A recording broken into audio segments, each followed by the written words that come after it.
Hello everyone. In the previous class, we had discussed about the advent of Islam in India. In that, we discussed about the Ghaznavid Empire and the Ghurid Empire and how it led to a transition between the Ghurid Empire and the formation of Delhi Sultanate.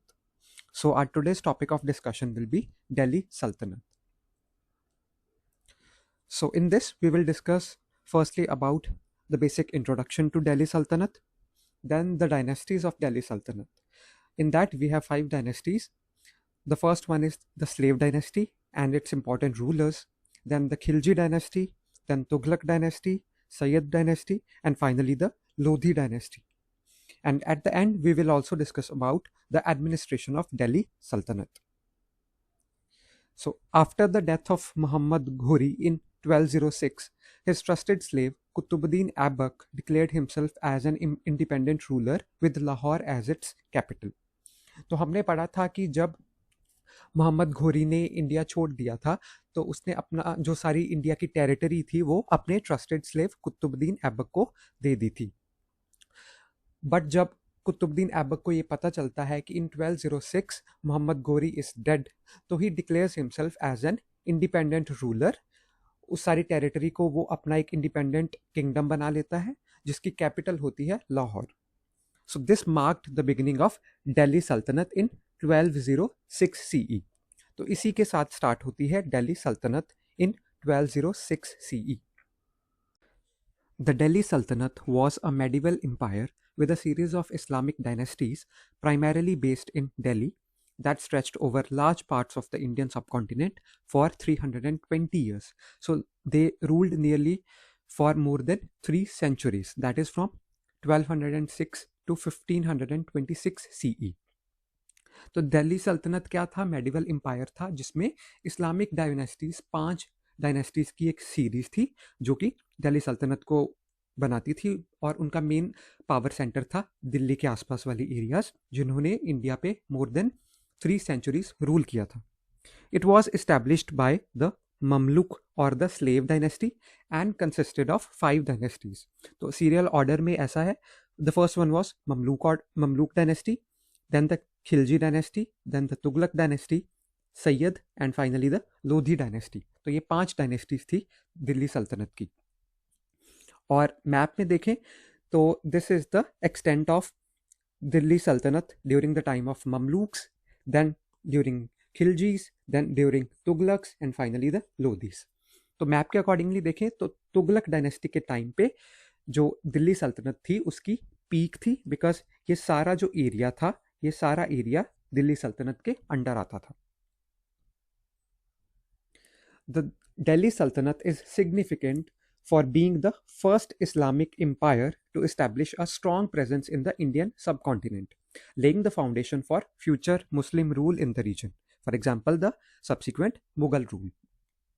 तो दिल्ली सल्तनत इसीलिए important हो जाती है because ये India में एक first Islamic empire था जिसका एक स्ट्रॉन्ग होल्ड था इंडियन सबकॉन्टिनेंट पे. So that laid the foundation for Islamic rule in India, the Islamic empire in India, and also laid the foundation for the subsequent Islamic rule that was under the Mughal empire. So Delhi Saltanat की बात करें तो इसकी जो 5 dynasties थी तो first one was the slave dynasty also known as the Mamluk dynasty और the Ilbari dynasty जिसने रूल किया था फ्रॉम 1206 टू 1290 CE. उसके बाद आई खिलजी डायनेस्टी जिसने रूल किया था 1290 से 1320 CE तक. उसके बाद आई तुगलक डायनेस्टी जिसने रूल किया था फ्रॉम 1320 टू 1412 CE. तो सबसे लॉन्गेस्ट रूलिंग दिल्ली सल्तनत की जो डायनेस्टी थी that was the Tughlaq dynasty. Then इसके बाद आती है सैयद डायनेस्टी जिन्होंने रूल किया था from 1414 to 1451 CE and finally the Lodhi dynasty from 1451 to 1526 CE. And this is the order: slave dynasty, Khilji dynasty, Tughlaq dynasty, Sayyid and Lodhi dynasty. Then the first one is the slave dynasty. तो आज की video में हम slave dynasty के बारे में detail में पढ़ेंगे. So starting with it, so slave dynasty also known as Mamluk dynasty, That is the Arabic word for slave, or the Ilbari dynasty that comes from the Ilbari tribe. तो slave dynasty के दो और नाम थे. The first one was Mamluk dynasty. तो Mamluk का Arabic में मतलब होता है स्लेव, और स्लेव इसीलिए बोला गया है बिकॉज जो स्लेव डायनेस्टी के फाउंडर थे Qutbuddin Aibak, he was a trusted slave of Mohammad Ghori. तो उसी के नाम से आ गया ये ममलूक डायनेस्टी. और इल्बारी डायनेस्टी इसलिए बोलते थे because he belong to the Ilbari tribe, तो उसी से नाम पड़ गया इल्बारी डायनेस्टी. तो स्लेव डायनेस्टी के और दो नाम है, Mamluk dynasty and Ilbari dynasty. So they laid the foundation for Delhi सल्तनत. तो दिल्ली सल्तनत की स्टार्टिंग जो 1206 में होती है, that is by the slave dynasty by Qutbuddin Aibak. So they ruled from 1206 to 1290 CE and its founder was Qutbuddin Aibak. तो मैप में देखें तो this was the rough extent of slave dynasty. Then we come on to the important rulers of slave dynasty. So the first one is the founder Qutbuddin Aibak, then is Shamsuddin Iltutmish, then Razia Sultana and finally Ghiasuddin Balban. तो ये चार rulers के बारे में हम पढ़ेंगे आगे. So the first one is Qutbuddin Aibak, who ruled from 1206 to 1210 CE. So he ruled from Lahore after severing his link with Ghazni. तो हमने पढ़ा था कि जब कुतुबुद्दीन ऐबक को ये पता चला कि मोहम्मद घोरी इज नो मोर, तो he declared himself as an independent ruler with Lahore as its capital. तो इस तरह से स्टार्ट होती है स्लेव डायनेस्टी लाहौर में. He was given the title of lakh Bakhsh and Quran Khan. तो लख बख्श का टाइटल मिला था. Lakh Bakhsh means the giver of lakhs. तो ये टाइटल इसीलिए दिया गया था because of his immense generosity. तो बहुत दयालु भाव के थे, फिलॉन्थ्रोपिस्ट उनका नेचर था. And he had the habit of distributing large sums of money, often extending towards the lakhs, to the needy people and to the scholars. तो इसीलिए उनका नाम पड़ गया Lakh Bakhsh. And the second one is Quran Khan. तो कुरान खान नाम इसीलिए पड़ा because of his ability to recite the entire holy Quran in a melodious tone. तो इसीलिए उनका नाम कुरान खान पड़ गया. तो कुतुबुद्दीन ऐबक के ये दो और टाइटल थे, Lakh Bakhsh and Quran Khan. And he died playing chaugan, that is the horse polo. So he is credited for starting the construction of Qutub Minar in Delhi. So he started the construction of Qutub Minar in Delhi. और वो जो कुतुब मीनार है, that was constructed by him not in his own memory but in the honor of Sufi saint Khwaja Qutbuddin Bakhtiyar Kaki. तो although his name was also Qutbuddin, but ये जो कुतुब मीनार बनाया गया था उसके द्वारा, that was in the memory of Sufi saint Khwaja Qutbuddin Bakhtiyar Kaki. He also constructed Quwwat ul Islam Mosque in Delhi and अढ़ाई दिन का झोपड़ा in अजमेर. तो तीन मॉन्यूमेंट्स इंपॉर्टेंट जो हैं वो कुतुबुद्दीन ऐबक द्वारा बनाए गए. The first one was Qutub Minar, so this is the picture. Then is the Quwwat ul Islam mosque, that is in Delhi, Qutub Minar complex में ही है. And then is this अढ़ाई दिन का झोपड़ा, that is in Ajmer. So the next one is Shamsuddin Iltutmish, who ruled from 1211 to 1236 CE. So he was son-in-law of Qutbuddin Aibak. He shifted the capital to Delhi. तो जब दिल्ली सल्तनत में slave dynasty से starting हुई bye Qutbuddin Aibak, तो उनकी जो capital थी, उनका जो बेस था, दैट वाज एट लाहौर. तो लाहौर से then it was shifted to Delhi by Iltutmish. So he is considered the real consolidator of Turkish conquest. तो ऑल्दो स्टार्ट किया था कुतुबुद्दीन ऐबक ने, बट जो दिल्ली सल्तनत की जो कंसोलिडेशन थी एम्पायर की, that was actually done by Iltutmish. He saved the entire Delhi Sultanate from the invasion of Mongol chief Genghis Khan. तो this is an important point कि इल्तुतमिश के रूल के टाइम पे उसने चंगेज खान के अटैक से इंडिया को बचाया था. Then he completed the construction of Qutub Minar. तो जो कुतुब मीनार था उसकी कंस्ट्रक्शन की स्टार्टिंग जो थी वो कुतुबुद्दीन ऐबक ने करवाई थी in the memory of Sufi saint Khwaja Qutbuddin Bakhtiar Kaki, but he could not complete the structure in his lifetime, so that was completed by Iltutmish. तो स्टार्ट करवाया था कुतुबुद्दीन ऐबक ने, बट उसको कंप्लीट करवाया था इल्तुतमिश ने. He introduced two types of coins. Silver one was called as tanka and copper one was jittal. So these are the picture, the silver tanka and copper jittal. Then he implemented the Ikta system of administrative grants. So this is an important feature of Delhi Sultanate कि Ikta system start किया गया था by Iltutmish. So Ikta क्या था? Iktas were the land assignments to the nobles in exchange for land revenue and maintaining troops. तो ये एक ऐसा एडमिनिस्ट्रेटिव सिस्टम था जिसमें ये था कि जो नोबल्स थे उस टाइम पे एम्पायर के, उनको ये बोला जाता था कि आप एम्पायर के लिए ट्रूप्स मेंटेन करके रखो. तो उनको एक पर्टिकुलर नंबर दे दिया जाता था कि आपको इतने ट्रूप्स मेंटेन करके रखने हैं, जब एम्पायर को ज़रूरत पड़ेगी तो you will have to lead them. और एक तरह का सप्लाई सिस्टम था ट्रूप्स के लिए when ever the need arise. और साथ में क्या था कि ये ट्रूप्स मेंटेन करने के बदले में उनको लैंड ग्रांट्स दी जाती थी. तो राजा जो था वो पर्टिकुलर लैंड नोबल्स को असाइन कर देता था और बदले में उनको ट्रूप्स जो थे उनको मेंटेन करके रखना पड़ता था. So this was the Ikta system. The noble having Ikta was called as Iktadar, Mukti or Wali. The revenue that was collected was called as Kharaj, while the surplus revenue given to the state was called as Fawazil. तो वो जो land उनको दिया जाता था nobles को, उसका वो लैंड रेवेन्यू भी कलेक्ट करते थे और साथ में ट्रूप्स भी मेंटेन करके रखते थे. तो जिस नोबेल को इक्ता दिया जाता था उनको बोलते थे इक्तादार या मुक्ति या वली भी बोलते थे. और जो रेवेन्यू उनको कलेक्ट किया जाता था, उनके पास आता था, उसको बोलते थे खराज. वाइल जो सरप्लस रेवेन्यू था जो स्टेट को दिया जाता था उसमें से, तो इक्तादार क्या करते थे, अपना पार्ट खराज में से रख लेते थे और जो सरप्लस था, जो एक्स्ट्रा रेवेन्यू था, वो स्टेट को दे देते थे और उसको बोलते थे फवजिल. He instituted Turkane Chahalgani, that was a group of 40 Turkish nobles to help in administration, जिनको दल चालीसा भी बोलते थे. तो ऐसे 40 टर्किश नोबल्स थे, उनका एक ग्रुप बनाया गया, दैट वाज नोन एज तुर्कने चहलगनी, जो कि एडमिनिस्ट्रेशन में हेल्प करते थे. So he was the first sultan to request and obtain letters of investiture from the caliph or the khalifa, who was the spiritual head of Islamic world. तो he is considered to be the first sultan जिसने खलीफा से एक letter of investiture मंगाया था. So that इसका क्या मतलब है कि वो अपने आप को एक फॉर्मल अथॉरिटी के रूप में इस्टेब्लिश करते थे. So installing themselves as a centralised authority.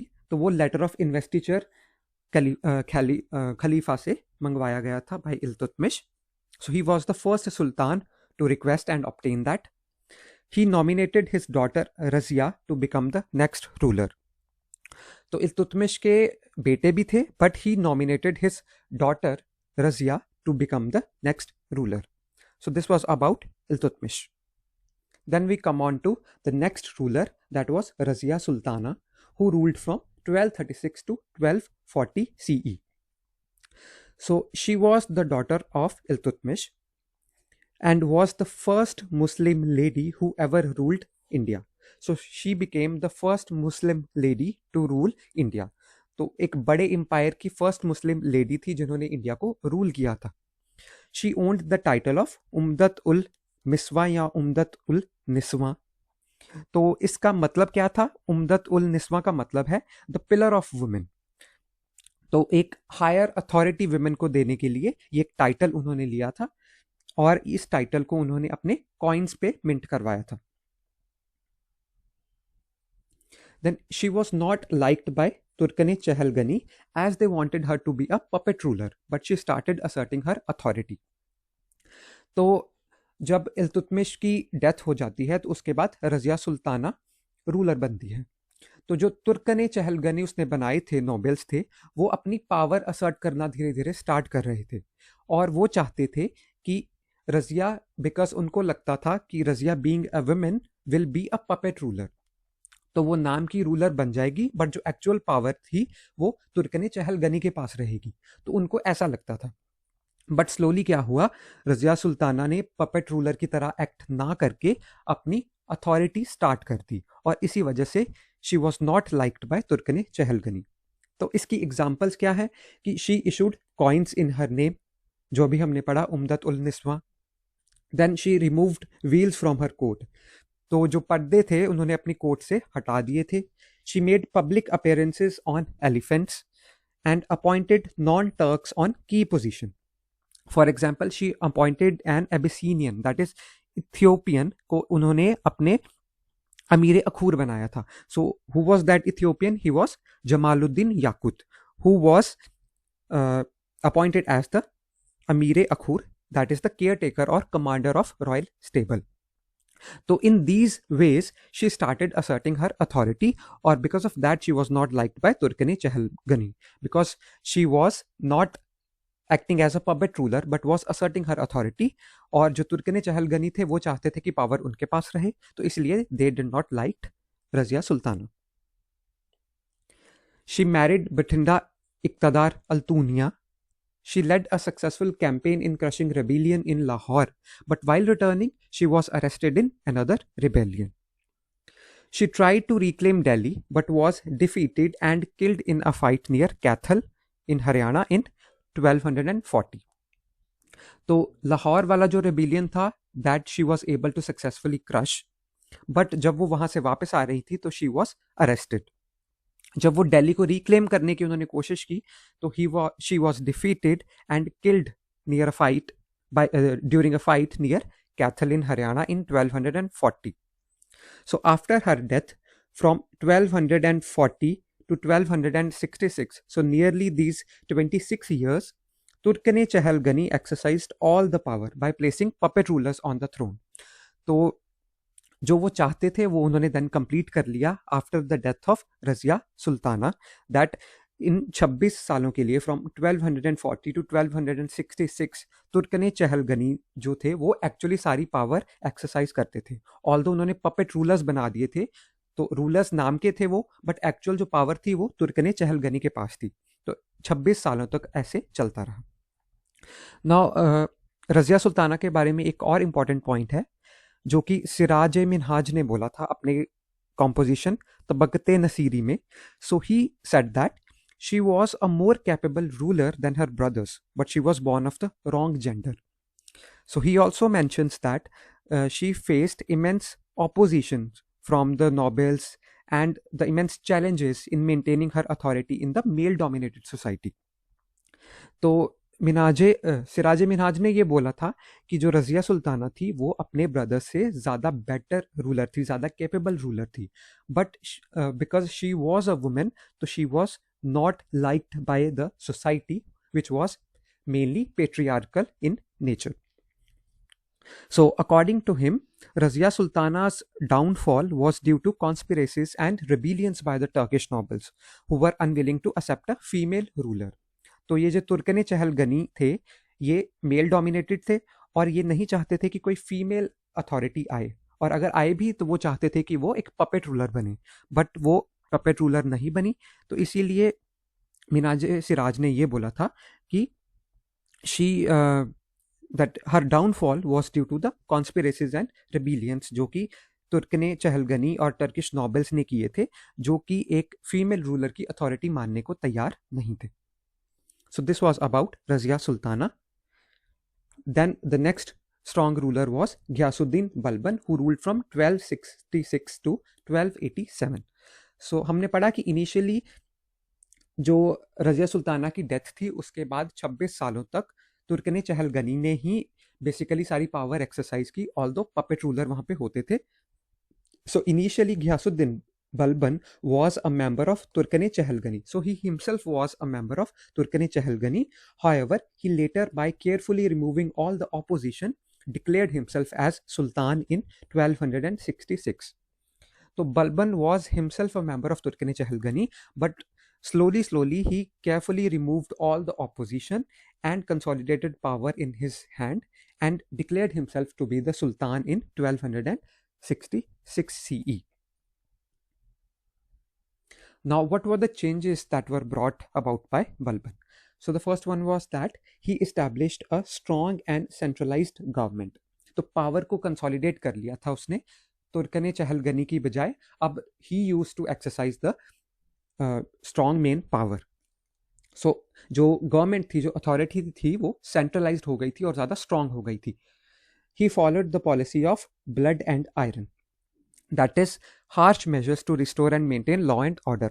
तो काफ़ी सख्ती वाली पॉलिसी इन्होंने फॉलो की थी, that is known as the policy of blood and iron, जिसमें लॉ एंड ऑर्डर को मेंटेन करने के लिए वो हार्श पनिशमेंट्स भी दे देते थे. He acted as the champion of Turkish nobility by breaking the power of Turkane Chahalgani and restoring the power of monarchy. So he removed the opposition from the Turkane Chahalgani. Slowly carefully उन्होंने तुर्कने चहलगनी की पावर जो थी वो कम कर दी और अपने हाथ में सारी पावर जो थी वो कंसोलिडेट कर ली. So he restored the power of monarchy. He excluded all the non-Turks, including Indian Muslims, from power and authority. तो जितने भी non-Turks थे authority में उस टाइम पे, he removed all of them. He started the system of pure Turk spies called Barids, who would inform him about his officials and gather information and news. तो उसने pure Turks का एक spice का एक network तैयार किया था जिनको बोलते थे barids, who would inform him about his officials. तो अपने ऑफिशियल्स के बारे में वो जानकारी जो थे वो गैदर करते थे, न्यूज़ जो थे वो इकट्ठी करते थे और राजा को देते थे. So he started the Iranian method called Sijda and Pabos. So Sijda refers to the prostration or bowing down, while Pabos means kissing the feet of the ruler. Both were to demonstrate absolute loyalty and subservience to the Sultan. तो buried start किए, साथ में उसने Iranian method of sijda and paibos भी start किया था. तो sijda is basically bowing down and paibos mean kissing the feet of the ruler. तो इनका मतलब यही था कि to demonstrate their loyalty and subservience to the Sultan. So he also introduced the Persian festival called Navroz in India. He took the title of Zille-Ilahi, that is the shadow of God.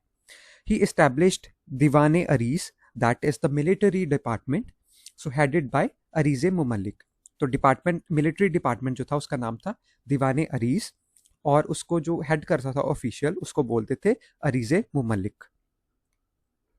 So now we come on to the decline of slave dynasty.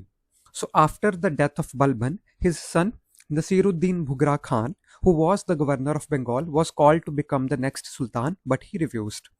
तो बलबन की death के बाद में उसके जो बेटे को बुलाया गया, who was नसीरुद्दीन बुगरा खान, जो कि बंगाल का गवर्नर था उस टाइम पे.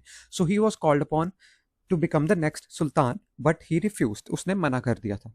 So then his grandson, Balban का जो grandson था, Shamsuddin Kayumars, he was appointed as Sultan. However, he was dethroned by Jalaluddin Khilji. तो जब बलबन के बेटे ने, बुगरा खान ने मना कर दिया थ्रोन के लिए, तो उसका जो ग्रैंड सन था बलबन का, Shamsuddin Kayumars, he was appointed as sultan, but he was soon dethroned by Jalaluddin Khilji. तो जलालुद्दीन खिलजी ने शमसुद्दीन कायूमार्स को तख्त से हटा दिया था और अपनी नई डायनेस्टी शुरू कर दी थी. So this led to the end of slave dynasty and the rise of Khilji dynasty in Delhi सल्तनत.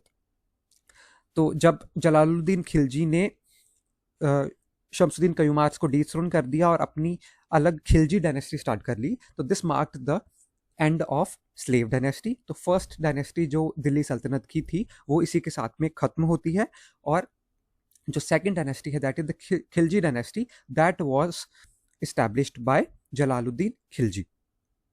So this was all about the slave dynasty. So this was the first dynasty of Delhi Sultanate.